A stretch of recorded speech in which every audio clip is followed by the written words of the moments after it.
Jonathan Hill. Jonathan Hill, I was saying there, it's turned into a real standoff, hasn't it, between the president and the ruling party? Yes, it has. It's created a constitutional crisis, which it's difficult to see how it will be resolved, as one of the measures that the president has taken is essentially to concentrate a lot of the constitutional power and is what the parliament, what the government wants or will accept. I mean, the president obviously being accused, really, of taking advantage, if you like, of the situation there and those demonstrations yesterday to get his way, in a way. Yes, that seems to be the case.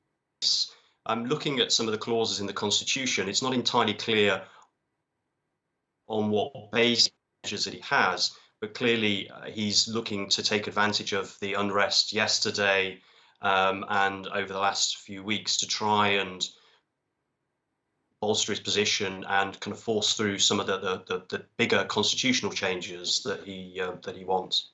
And can you see a way that some kind of compromise or way forward that could be reached that could go some way anyway to pleasing both sides here, or do you think there is going to be a real crisis? It's hard to see how a compromise could be found at the moment between the different parties. It feels as if the situation has gone too far for that.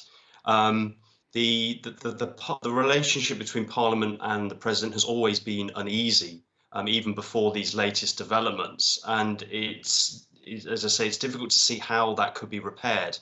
Another election would be one option. But the country is in the grip of the latest wave of the COVID pandemic and is suffering badly. So this is terrible timing in that regard, in terms of ensuring the efficacy of the government's response to the crisis. And looking at it from a wider perspective, I mean, for the last 10 years or so, I mean, Tunisia has been seen as one of the golden shining lights, if you like, of the Arab Spring. Its revolution seen as bringing democracy, of course, to the country. How worrying do you think it is from that point of view? I mean, is it worrying enough to be deeply concerned about the future?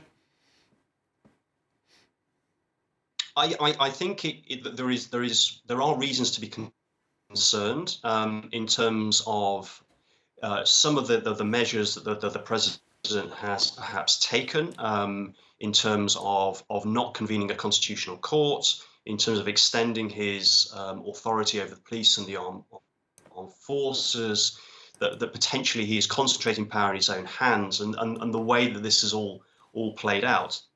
Conversely, one could say that so far there's not been any real violence, and also there are constitutional arguments that can be made in support of the measures that the president has taken, in which case, while what is happening might be extraordinary, it's within the confines of the current constitution. It will be interesting to see what happens over the next few days and whether the president can remain around the constitution. Having said that, one of his main arguments when he was seeking election was to try and fundamentally change the Tunisian political system, and it's known that he's not a fan of the current constitutional order. So again, one would suspect that he's not keen necessarily on preserving the current constitutional order. Jonathan Hill, thanks very much for joining us on the programme. Sorry about the technical issues, but good to talk to you.